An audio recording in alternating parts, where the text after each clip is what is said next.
Hello, everyone. Welcome. Good morning, good night, good afternoon, wherever you're joining from. So happy to have you here. My name is Catherine Chu, and I am the community manager at ADP List. I have the distinct pleasure of introducing Stephen Gates, a design leader, founder, and strategist with over 20 years of experience. He has his own podcast, The Crazy One, and today he'll be giving us a sneak peek into his career journey. He'll share some common pitfalls and tangible steps to amplify your voice and demonstrate your value. Please give a warm welcome to Stephen Gates. Thank you, Catherine. Good to see everybody. Nice to see everybody pouring in. I always love it when everybody tells me sort of where they're from. I think that's always the coolest part of the platform, is to be able to see kind of where everybody's from and stuff like that. So I want to make sure we've got enough time for Q&A and all that sort of stuff. So I guess I'm just going to kind of jump into my talk and to be able to do things like that. Mary, hello from Pittsburgh. I'm actually sitting north of just Pittsburgh right now. But let me go ahead and share my screen. And it helps whenever you actually have the right stuff open. So this is the thing. Even though you've been doing this for all these years, you still have to get it right. Okay, while I'm doing this, also, so this is one of those sessions where I'm going to keep an eye on the chat. So if anybody has any questions, you got anything like that, there's anything you want to talk about, point it out, want more information on, I've got that chat window open next to the presentation. So feel free to drop anything in there. But let's get going. So like Catherine said, my name's Steve Gates. Yeah, I've been doing this for a long time. I think I've worked across in-house teams. I've worked across agency teams. About 18 months ago, I founded my own independent strategy and design studio called Crazy. We're based in Pittsburgh, Pennsylvania, so the eastern part of the United States. It's been a wild ride, and we're going to talk about that a little bit today. These are some of the clients that I get to work with. I'll just get it out of the way now, because the one that always draws the most questions is, one, yes, Metallica is one of my clients. Two, no, I cannot get you tickets or signed memorabilia for any of that sort of stuff. But thanks for asking. For the last, seven and a half years, I've had a podcast called The Crazy One. It's been on a bit of a hiatus, just because honestly, I've been working on the studio and things like that, and I just haven't had a whole lot of free time or sanity to work on it. The good news is the show will actually be returning this Sunday. I've got a bunch of new episodes lined up, mainly because I've been getting so many questions from people who've been interested about going out on their own, starting their own studio, doing a lot of things like that. So we're going to start that back up again. Before everybody asks, I know this audience, I always get a ton of emails after this. This font is Montserrat Bold. Like I said, I understand the audience that I have. So if you like it, if you want to use it, that's what the type font is. But let's talk about this, right? So let's talk about BeMore. This is a phrase that I love, right? And so, I mean, we're talking about this a little bit. I've been lucky enough. I've been a part of ADP literally from the beginning, right? I think I met Felix back whenever this was literally just a spreadsheet. I think he and I were the two that reviewed the first couple thousand mentors to bring them onto the platform. And I actually remember a conversation whenever we were talking about this phrase, right? Because he'd come to me and we were talking about, he wanted to have a tagline. The team had come up with this sort of idea for how do we sum up what ADP List is. And I think for everybody right now, you see BeMore as the festival, BeMore sort of the call of action for ADP. But the interesting thing, and I think is kind of the grounding and such a strong theme for what I want to talk about today, is that's not what actually the original name was.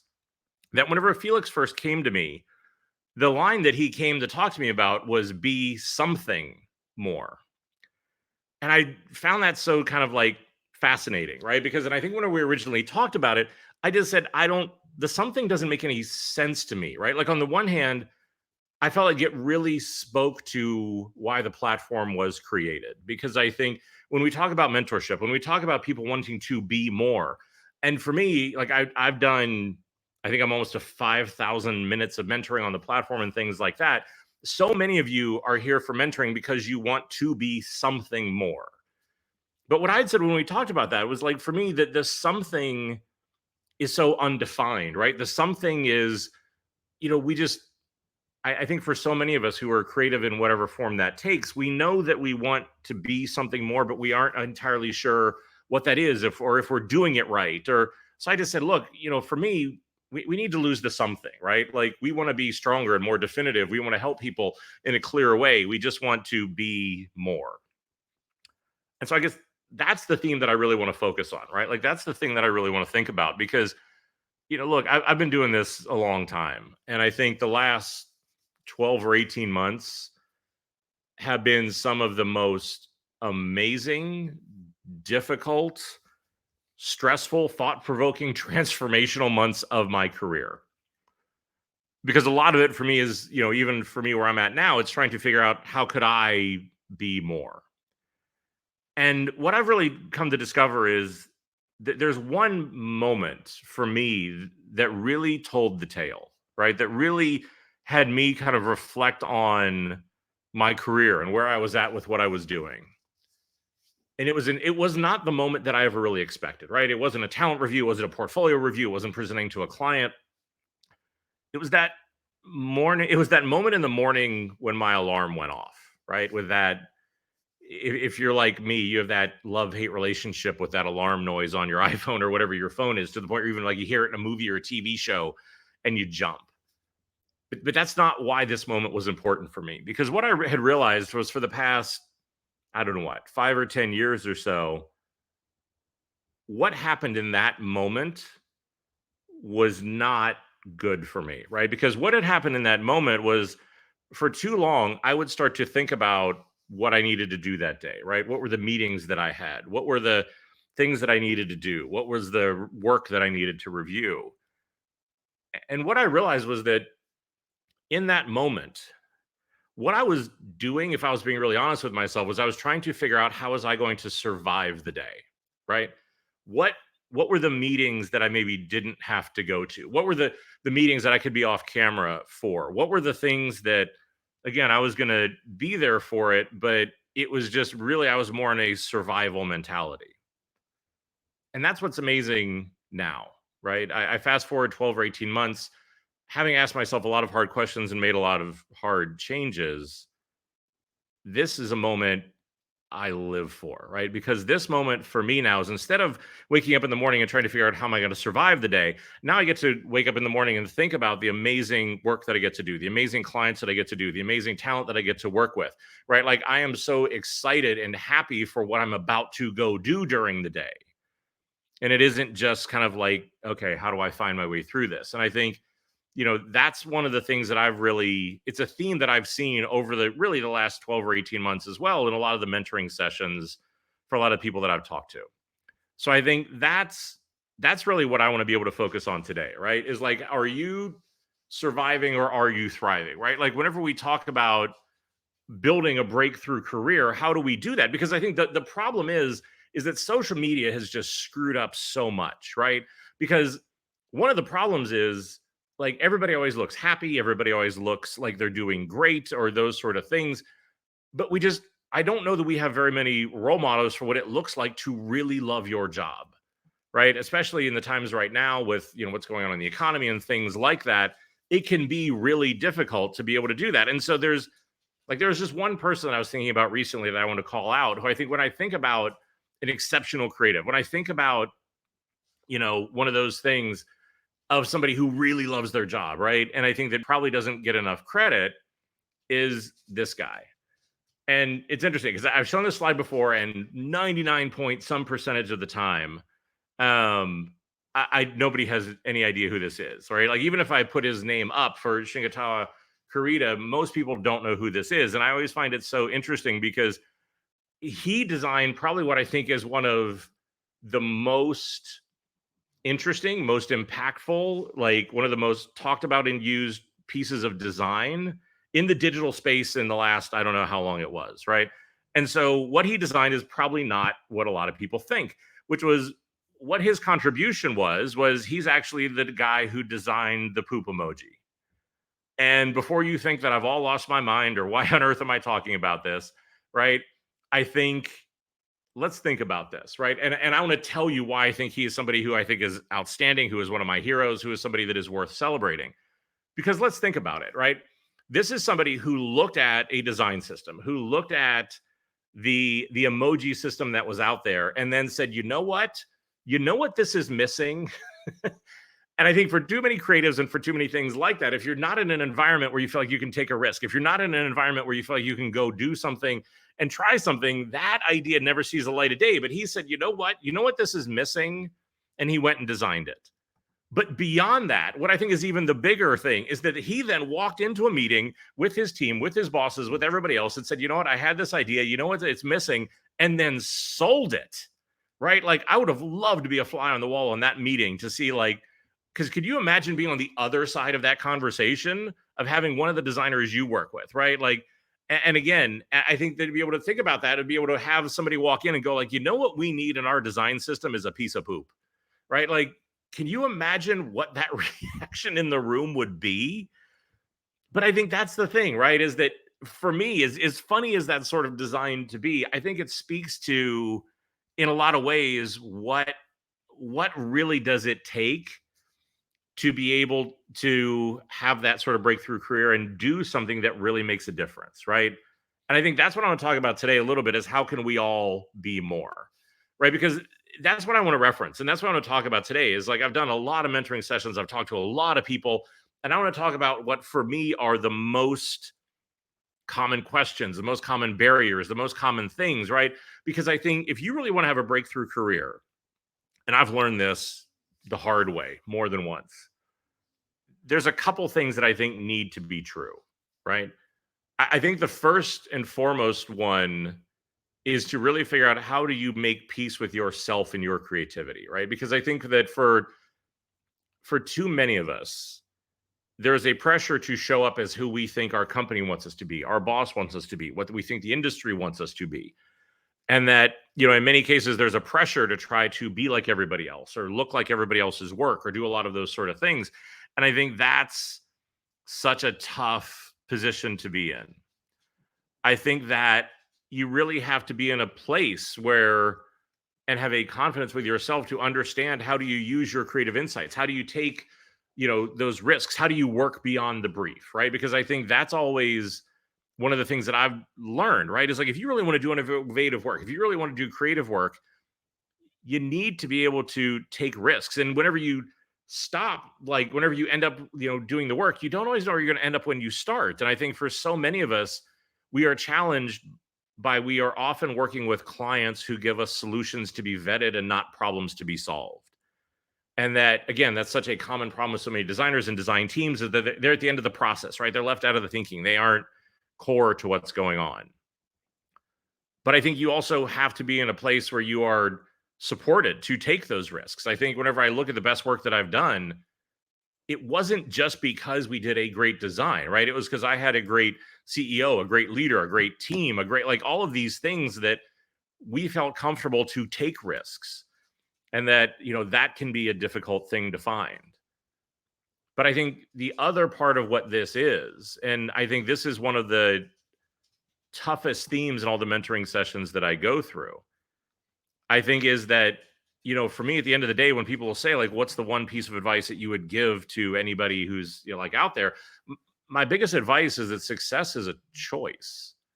Because, you know, one of the things that I've definitely seen over the years is, look, everybody wants the big clients. They want to do the cool work. They want to, you know, get the compensation that comes with that. But not many people are kind of willing to put in the work. I think, you know, one of the most common questions that I get from mentees is like, well, what's the secret?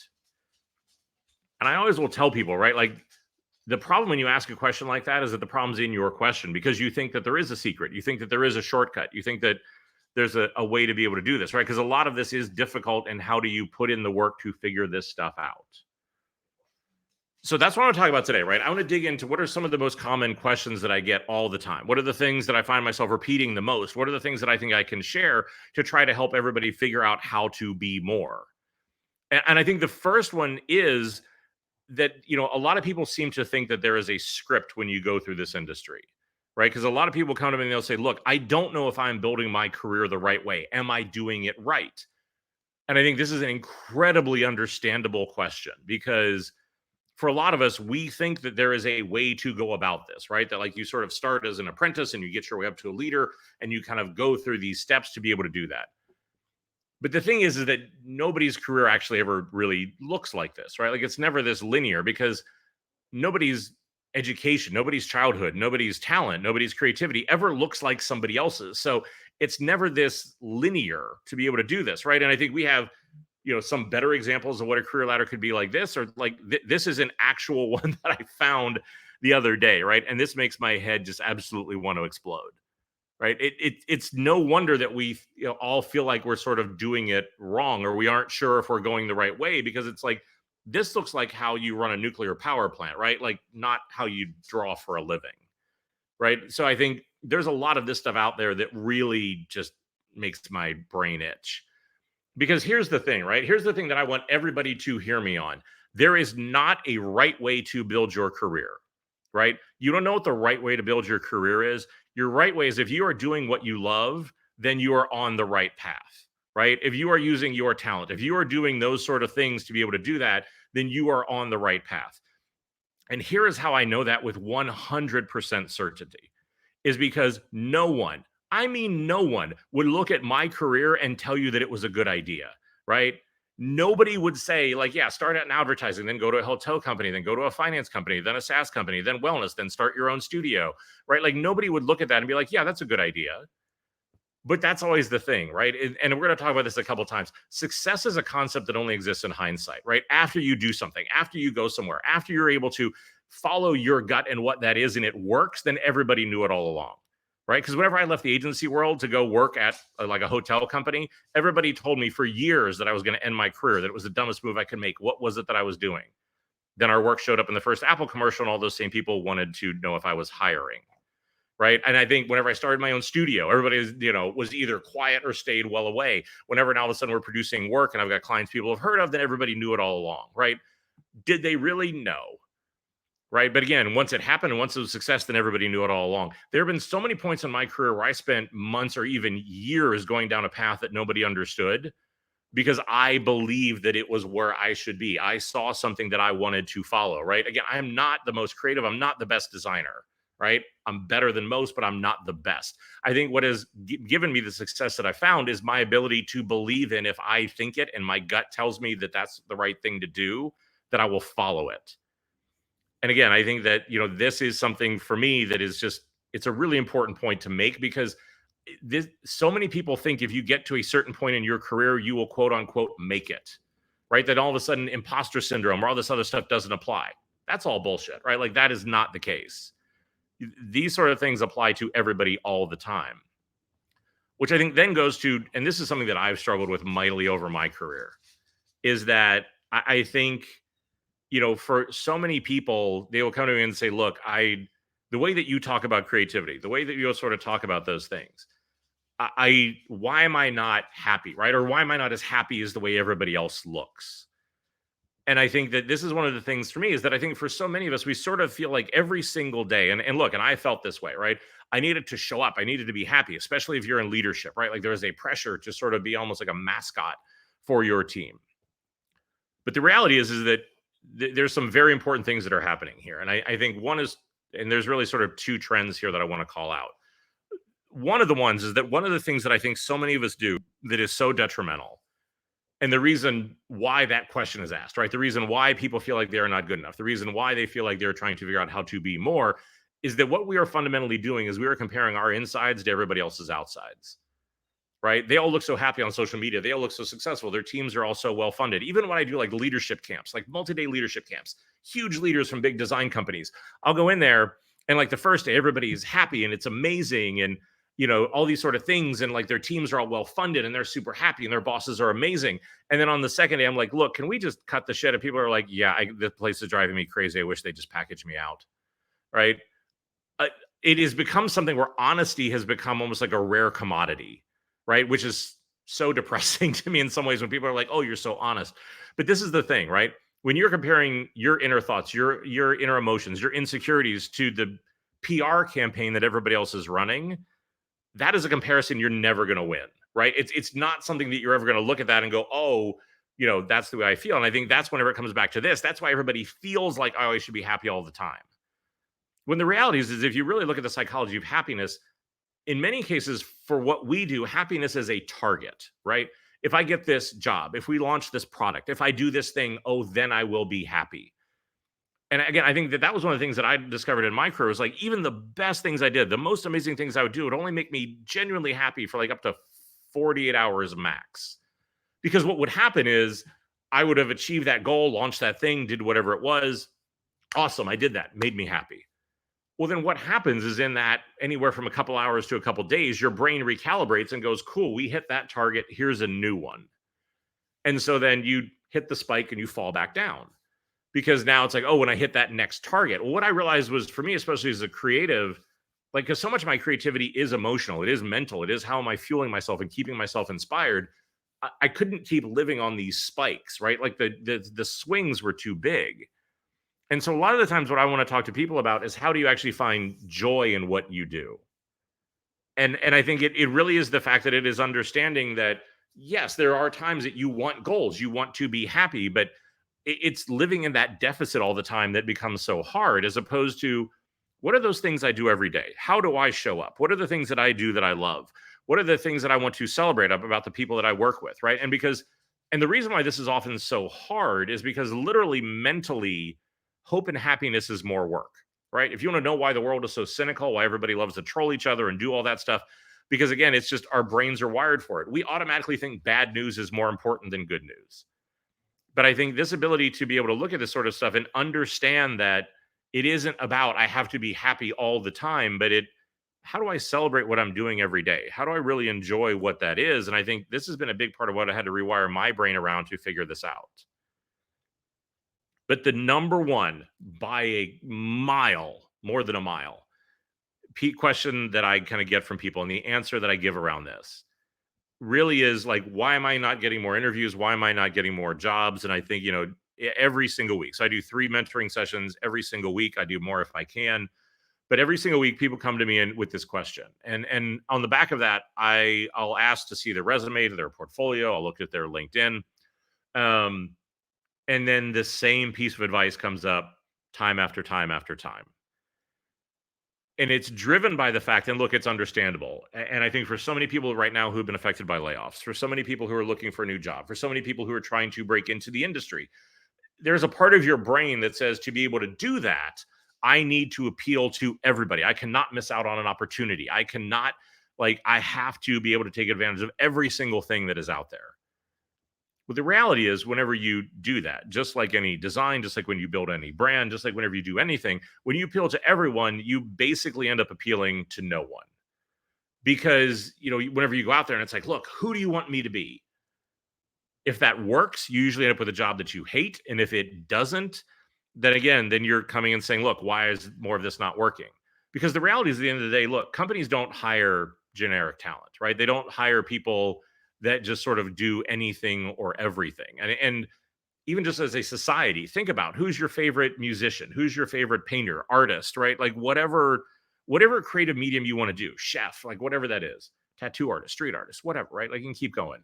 None of these people became famous. None of them became successful. None of them became distinct because they're like, hey, let me go out and be like everybody else. And I think even in the past, in some of my studios, I've had a big poster that would hang out there that said a cover band never changed the world. And I think that's the thing is that, whenever you're going out and trying to be like everybody else, so the problem is then you blend in with everybody else.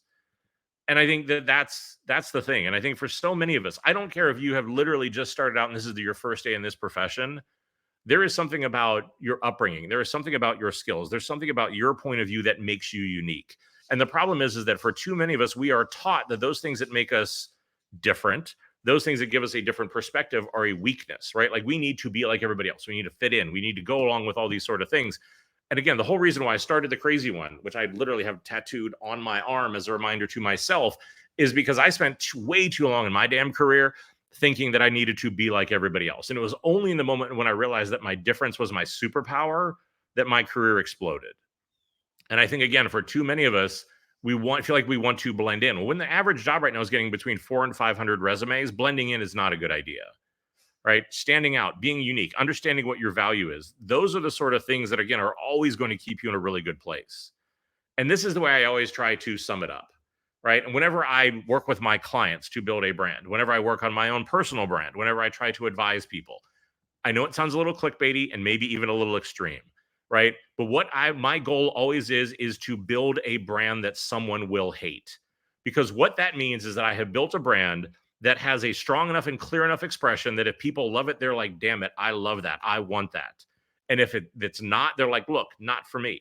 Whenever I worked on W Hotels, for some people, W loved it, right? Like it was cool. They had cool music. They felt like they were part of the cool club. For other people, it was Sodom and Gomorrah because there was a human Sunday like option on the room service menu. That was all by design, right? And again, I think that's always my thing. And look, I'm very specific. I am not for everyone. And that is exactly the way that I want it.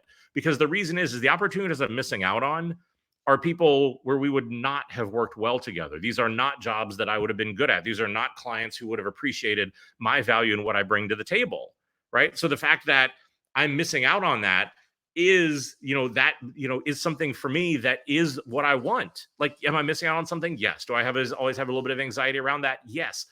But the opportunities that I do get are so much better because I'm so much clearer. Right. So, like I said, this is not licensed to go be an asshole or like go do a bunch of things like that. But it is really just saying, like, look, you need to be clear and strong on who you are to set yourself apart.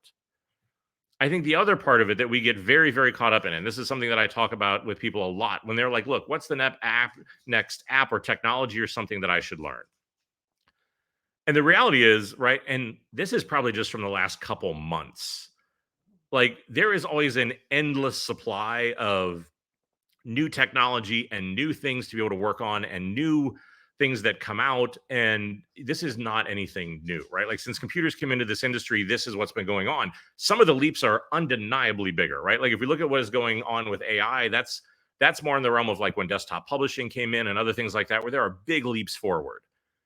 But here's the thing that I need people to remember, right? Is that if you want to base your value, if you want to base what you do solely in a technology or solely in your ability to understand a program, you are making your career into a commodity.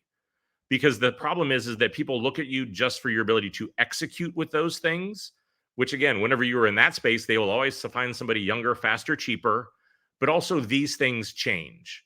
And I think that, there's so many times when I've seen people who go through and to be able to say, oh, like, look, going way back, I knew tons of people, they invested in Macromedia Flash, then it became Adobe Flash, and then Steve Jobs had a keynote, and then it became a real great dead-end job, right? Like even recently, right? We all went from designing in Adobe and like Photoshop and Illustrator, then we went to Sketch, now we're in Figma, then it'll be something else probably, right? Like change is the constant. And here's the thing, right? And I always come back to this. Technology is not an idea, right? I'm somebody who works in digital a lot. I do a lot of work in innovation for me, but my understanding is that technology is not an idea because my power is in my creativity. It's in my ability to move somebody's business. It's my ability to leverage that. And that is never starting with saying, oh, we should whatever, go make our own cryptocurrency or we should make an NFT. I mean, like, good God, like how many companies just pointlessly made NFTs to follow everybody else? Didn't provide any value, didn't do anything. They made their own cryptocurrency, right? They did it just to do it. It wasn't a good idea. It didn't move their business. It was just so they could like stick it on a slide for their board of directors and say like, oh, we're still relevant, right? The way that you need to think about this is that with your career and with your success, invest in the things that are timeless, right? Creativity, the ability to move the business, to do things like that. I look at technology that is just like a pencil, right? At the end of the day, if you just like a pencil, it is about the mark you make, the word you write, the impact that has. That's the thing, right? Like, great. I'm so happy. Like, great. I can use Midjourney too, right? I can use Firefly. I can use all that sort of stuff. If it is not creating something that moves somebody's business, if it is not creating something that moves somebody, if it is not solving a need, who cares? I think, and that's the biggest part of it, right? Is at the end of the day, all of these big, very fancy pencils are to make a mark.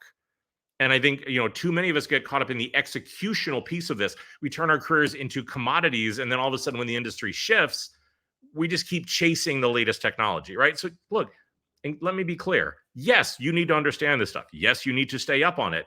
But like I said, it is a pencil that is in your arsenal. It is not the thing that you need to be known for. Here's the thing you need to do, right? Go out, try it all, learn it all. Like, look, I made a huge shift in my studio. where we've stopped doing big expensive photo shoots. Instead, we do everything through I shoot stuff downstairs. We use Midjourney, we use Firefly. Like, yes, I've learned all of that sort of stuff, right? But it is going that at that thing, it is looking at it, it is investing it, it is understanding it, and then deciding, is that something that I see value? Is it something I want to recommend for my clients? Is it something that I want to be able to do? Because again, too many of us do it just because everybody else is doing it, right? The biggest thing I can tell you, for God's sake, stop being sheep and think for yourself, right? All the times whenever I have gone through and had big leaps in my career, I was one of the first people that worked on the Apple Watch, right? Like I worked on it months before it was announced to the public. The reason why I did that was because I'd worked on Google Glass.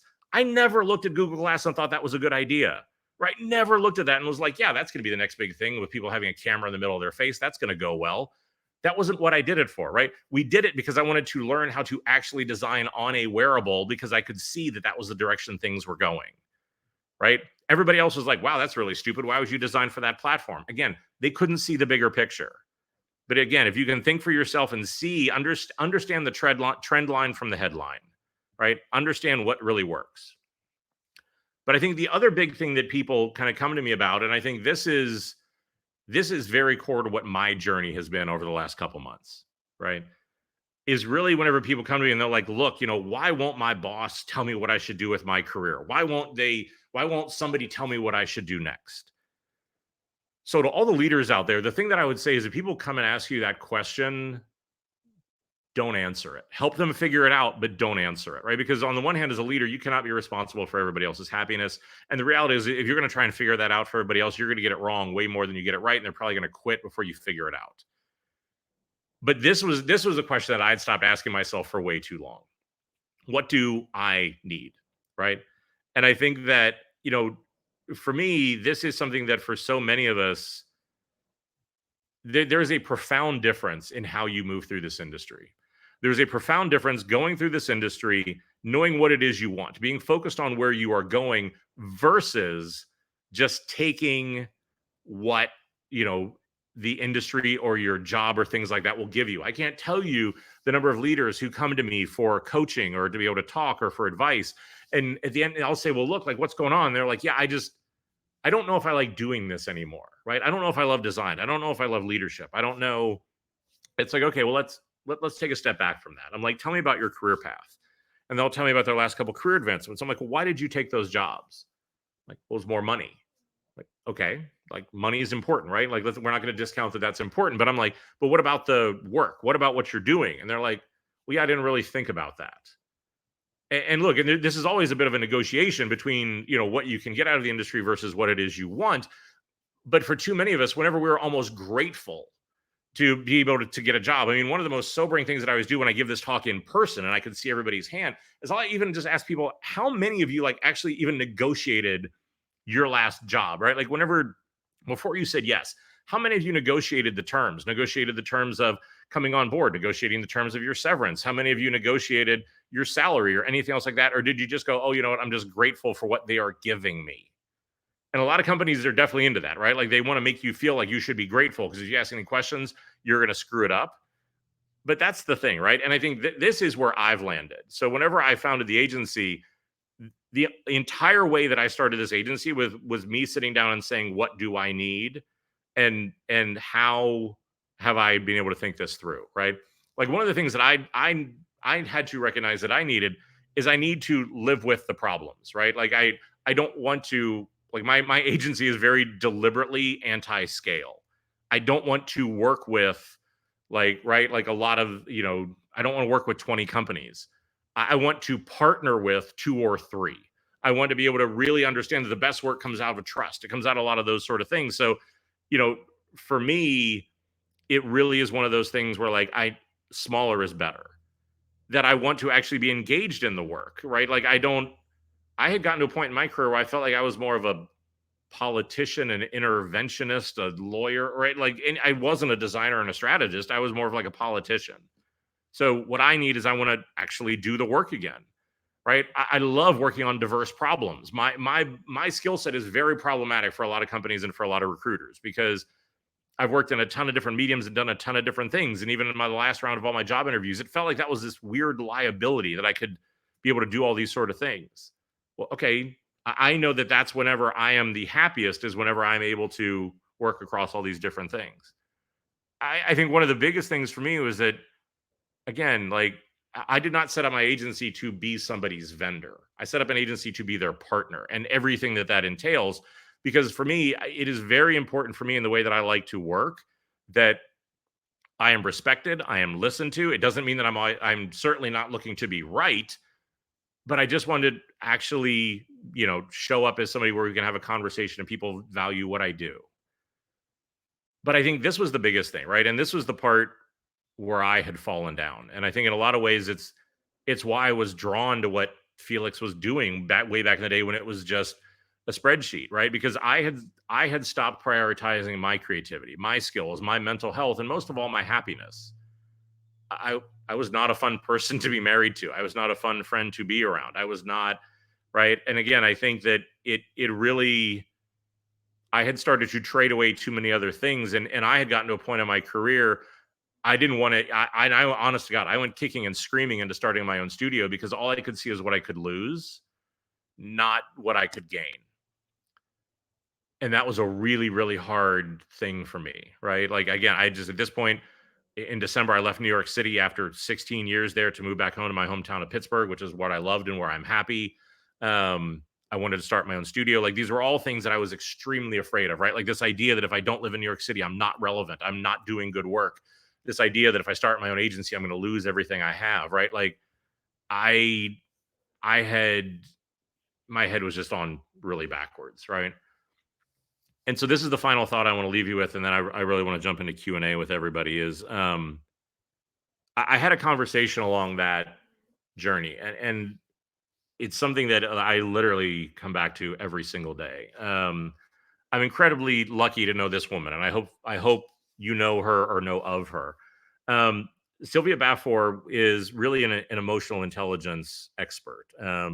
She's somebody who we actually had met through Instagram through sort of a mutual admiration society. She has an incredible book called "I Dare You to Care." She was actually mentored by Maya Angelou for over 14 years. She's one of the smartest people that I know. And at one point, because look, I had gone out, I'd been laid off for the third time.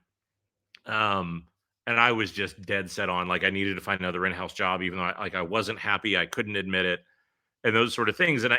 She had kind of reached out and we sat down and had a talk. And I was going through, I'd been talking to all these companies. I'm not finding what I want. I see that there's this shift coming, but I'm stuck, right? Like, I don't know what to do. And I think she has this magical way of sort of cutting right to the heart of everything. And she gave me this quote, right? When she just said, "Stephen, look, if you ever want to be more, if you ever want to evolve, if you want to get to all those things that you want to talk about, you need to remember, right? Like, discomfort is the cost of fulfillment.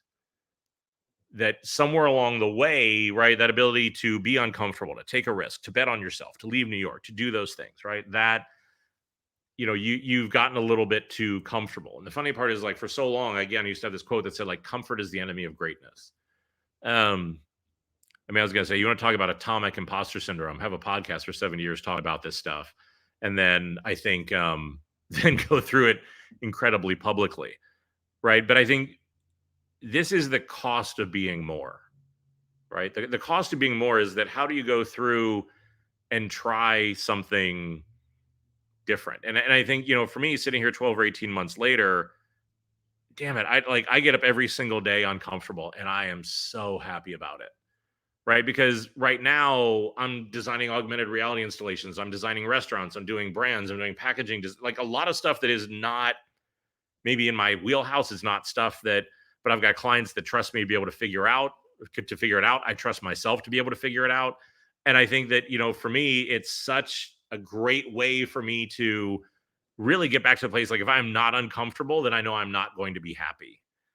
And so I think, that's just, like I said, that this has been my truth. And I think the thing that's had the biggest impact on me getting towards that concept of being more, that I just wanted to share with everybody. So much like everybody's doing in the chat and stuff like that, right? Like, I just think this is it, right? And this is a phrase that I've come back to for so long. And it's one that I try to live up to every day, right? Of just, how do you exist loudly?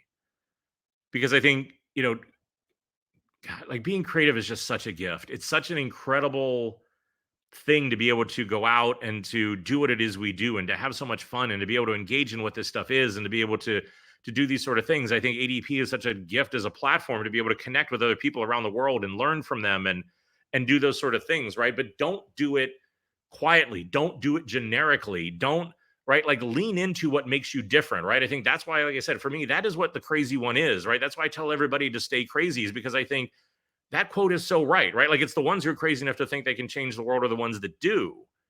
But it is so hard, right? Like I know that believing in yourself at times can almost be an act of will, right? Like doing something that not everybody else can see can be hard. But I think, again, if you lean into that discomfort and do that, I think, there is so much on the other side of that that makes that journey so freaking worth it. Um, I know everybody's been doing this a ton in chat and stuff like that. So, like, again, you can hit that QR code. That'll take you a little bit of page where you can connect with me. You can find the podcast. You can talk to me about any sort of stuff. I have at least three new ADP sessions that come up every single week. If those are booked up, like, feel free to jump on the waiting list, because they're every once in a while I like to do like a Super Tuesday or something where I'll literally do like 8 hours straight of mentoring to try to catch up on everything that's going on there. But with that, I'm actually going to stop sharing. And I know Catherine, and see, just on cue, Catherine's back on and can do some Q&A. Yeah, awesome. Thank you so much for all of your wisdom, sharing so much about your journey. I was reading the chat, so many people are resonating with what you're saying, and a lot of people were saying that they really needed this, pep talk.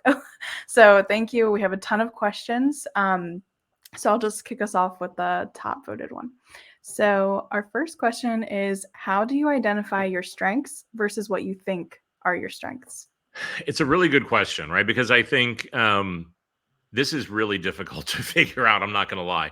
Because I think for me and for so many other people, whenever you say, like, I am good at blank, right?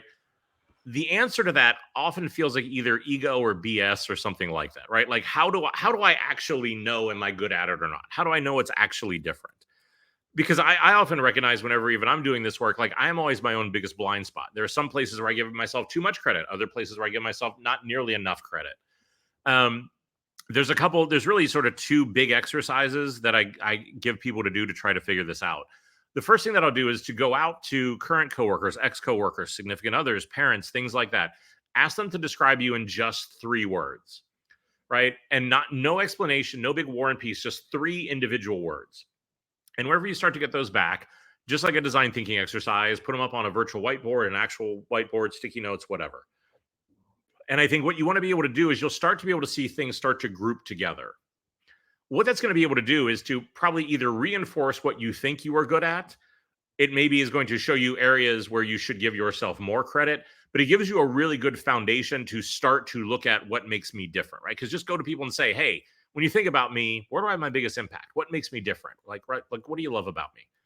So that's a good place to be able to start.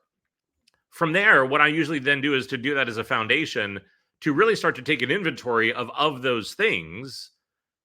Where are actual examples that I have done that? Where are areas that I have been able to do that? Do I really like doing those things? Because then whenever I build my portfolio, my LinkedIn, my resume, all of those things need to be in service of those things that I think make me different. Because saying it is one thing, but I think whenever I'm able to show it through case studies, I right now, even on my resume and my portfolio, I've started to bring in like my Myers-Briggs or my Clifton Strength Finder or my 16 personalities to have data to support that whenever I say the way I am as a leader, the data and the personality test will actually support that that's the case. But I think that that's the thing, is just blend that external and internal perspective. Because if it's all external, you may end up having like a brand that you don't actually love. If it's all internal, you may have a blind spot. But usually I've seen people get the best results when they're able to kind of mix it like that. Amazing. Thank you. Our next question is, how do you navigate an environment that has micromanagement and limits the design decisions you can make? Again, a really common question. This almost made the deck. For me, there's 2 outcomes to this. I think one is to make sure whenever you're in those sort of environments, it really is starting to look at what do people know you for. And this is really like design versus creativity. Design meaning, do they just know you for your ability to execute a design, put something together, right? Like a visual solution. This goes into that commodity bucket. Because if they do that, then oftentimes when they see you as a commodity, as somebody that just produces, it is hard to get into the decision making process. Also, because we are dealing in a medium that is often endlessly debatable, right? You can give everybody the same problem, you come back with 50 solutions, and none of them are wrong. So again, I think one is looking at to make sure that what you are basing what you are doing is talking about the thinking, the logic, the reasoning. This is why I tend to love things like design thinking or design sprints, because what that allows me to be able to do is to then start to put work in front of customers, right? So it's not what do I like or what do you like, it's what are the customers, right? Like how do you realign that source of truth? So how do we, and again, I've had this at big companies that I've gone in and worked for, that it was this opinion war. Well, again, like I said, the reason why I love design thinking is one, it's really good at taking titles from executives and stripping those off. It puts it in front of customers and makes it customer centric and gives you data to be able to work from. It lets you iterate quickly. But I think those are the two biggest things, right? Is that the more you can deal in data and facts and not opinion. And again, the more that then whenever you do that, you can make it about your thinking and not just about your execution, because over 90% of the time, whenever I'm brought in to work with a design team, because they aren't getting the budget they want, they're not getting new heads, they're being overlooked at the end of the process. Over 90% of the time, it starts with the fact that their product and the way the company sees them is they see them as that commodity who is just producing. And as a result of that, they don't necessarily see the value in like they're a strategic asset. That's great. I have a really interesting question for you next. This one is love for you to speak more about your instinct or gut feeling when it comes to your career. Are you spiritual, mindful? What do you do to tap into your gut? That's a great question. I don't know, but that out of all the times I've done this, I don't know if anybody's ever asked that. Whenever I talk about my gut, it isn't spiritual, right? I think what I try to really do is I try to like live the problem, right? I try to go out and experience those sort of things. I try to really look at what is working and what's not working. I try to take stock of like what do I think is going on and what is not. And I think to again, like I said, to try to ignore the headline and look for the trend line.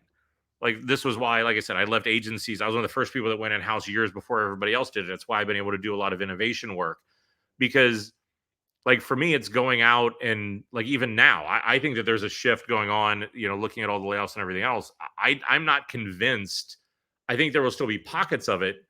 I think, in-house design is not having a great moment, right? I think that was part of the reason why I wanted to start my own studio, because I'm seeing a lot of people who are quitting to nothing. I'm seeing a lot of friends who are frustrated. I'm seeing mass layoffs. I'm seeing, they're not really interested. Not many companies are interested in leaders that want to have an opinion and want to change things, right? Like those are all the things that I'm looking at and saying, okay, there's a shift coming in the industry, right? Like there's a shift to probably a different model.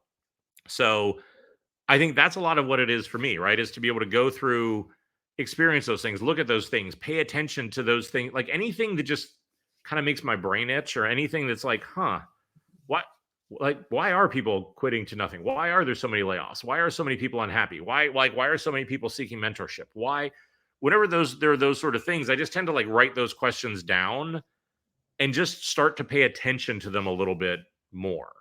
And like I said, in a lot of cases, it's led me to make different decisions or invest in other things or those sort of things, because it was just, I'm not sort of watching kind of like what the big things that everybody's talking about. It's more just trying to look at what's powering, or what do I think is about to move what's going on with technology or culture or things like that. It's hard to describe, but that's why I said I think that's the best way I know to be able to do it. Is I just whenever, and again, I try to do it. I do it in my creativity and things like that, right? Like anytime something seems different or anytime something seems off, I just really, really focus in on why. Gotcha. Do you feel like you are someone who takes action on your gut as soon as you feel something, or do you kind of wait to, examine, really look into the why, and then make a decision? It's not right away, right? But look, what I will say is I think, one of my superpowers is my ability to jump and to try it. Because like I said, I look, I think I'm decently creative, I'm decently, innovative and stuff like that. But I think a lot of the times it's my willingness to spend enough time with it where I feel like with a reasonable amount of certainty that I've seen enough data or enough evidence or enough something that I will jump and go in that direction. Because again, because if I would have stopped and thought it through, the world didn't need another podcast from another white guy, right? Like the world didn't need, like wearables didn't look like it was going to be the next thing, right? Like we did mobile entry or keyless check-in or like a lot of the stuff that I've been a part of, right? It wasn't like, oh, that's going to be, but it was just that thing of just taking the risk or trying it. And I think that's in a lot of ways kind of what my superpower is just kind of in that moment telling the imposter syndrome to shut up and jump. I think partially I do it just to scare myself and force myself into moving forward. But like I said, I think that's what it is. And I think the way that I've always tried to sum it up is I think if you ever talk to anybody who works with me, they'll always just describe me as crazy but not stupid. And I think it's such that fine line, right? Like when people are like, I don't see what he sees, but he's usually right enough that I'll trust him. Again, which comes back to the trust thing that and so I think that's really what I work for, right? Is that people kind of know that I'm going to do something that maybe a little off center, but that there's a real reason and thinking behind why I'm doing it. So yeah, I'm not rash and emotional. Gotcha. Okay, cool. We probably only have time for 2 more questions. Sure. So this one is, what questions have you asked in interviews, I guess going back to like in-house positions, that truly gave you the insight that the role would not excite you, the what you want for joy, etc. Sorry, kind of butchered that. Yeah, I mean, I'll answer that from both sides, right? So whenever I'm interviewing people, when I'm interviewing somebody, the 2 questions that I always ask to give me the most insight, one is I'll ask people if they can tell me how they have an idea. There's not a right answer to what that is. I'm just looking at, again, how aware of their creative process. I'll also ask people if they can tell me what they need to be happy. Because again, I think for too many people, happiness is like happenstance. I've wrecked a couple people who have come back like 48 hours or 72 hours later saying they couldn't sleep because they didn't have the answers to that. Like, look, a lot of it for me is whenever I go into a job, one of the things that I'm very aware of is that I can get a little opportunity drunk, meaning, look, sometimes, because what I like to do is I like to sit down and say, okay, look, like, what do I need to be happy? Those needs that I say, right? Like, outline what those are. Because there's been more than enough times whenever I've gone and talked to a person or a company or things like that, I'm like, wow, this could be amazing. This could be great. And I'll come back and I'll look at that list of needs and be like, wow, there's like 5 things on this list. And this one gives me like half of one of them. Well, I've over-indexed on the brand. I've over-indexed on the person that I'm talking to. I've over like something where I've gone a little like drunk and blind on kind of what that is. So I think first and foremost, it is looking at what are those things that I need, how to align with that. The other big thing that I honestly really look at, as a designer, sometimes it takes people a little sideways, is show me the money, right? Because for me, money is the truth. Like if you say you're investing in career development, great. Like show me. What are you spending on it? Are you growing the design team? Great. Show me, right? Or let's open those heads before I say yes, right? Because again, I think I'm very aware for me that I also never have more leverage than in between that moment when a company decides that they want to work with me and when I say yes, right? I think a lot of my success has been built in that moment because too many people take the job and they're like, oh, now I'm going to change things. Like, awesome. You waited for the moment where you have no leverage. Way to go. But I think that's a lot of what it is for me, right? Is it a combination of really looking at that, really asking the hard questions. And usually I want to ask around like, how did they deal with a problem? How did they deal with can I talk to the last person that was in this job, right? Why did they quit? Why did they, yes, these can be very uncomfortable questions, right? But I think this is a company on its best behavior. And if they find these kind of questions uncomfortable, if they don't like what they are, holy crap, wait till you work with me all the time, right? So I just think, again, I want to show enough that I continue to move through the process. But there are times whenever I will deliberately ask even slightly provocative questions because I want to see how they handle it. Because if you're bringing me in to be creative and to change things, this is not about us being comfortable all the time. Amazing. So we have time for one last question. This one should be fun too. What does BeMore look like for you currently? What's the next big thing on the horizon for you, personally or professionally?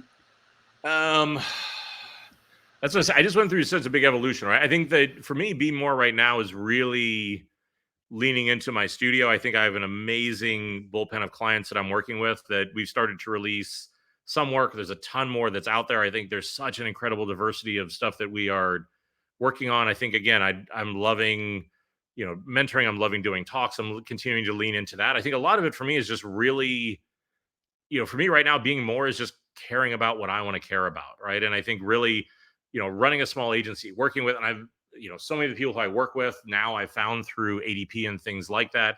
So it's really focusing in on just doing work that I just love. Right. And I know is going to make a difference and that I'm proud of to be able to do that. I think, for me personally, I just went through that. It was after 16 years of kind of getting ground down by New York City, came back home, of seeing old friends, engaging in what that stuff is, remembering, what it's like to not have to commute 2 hours to an airport. Right. So again, I think a lot of it for me was just continuing to lean into and to look at, how do I keep myself uncomfortable? How do I keep this going? Like, yeah, it's a great moment right now, but not getting complacent because of that.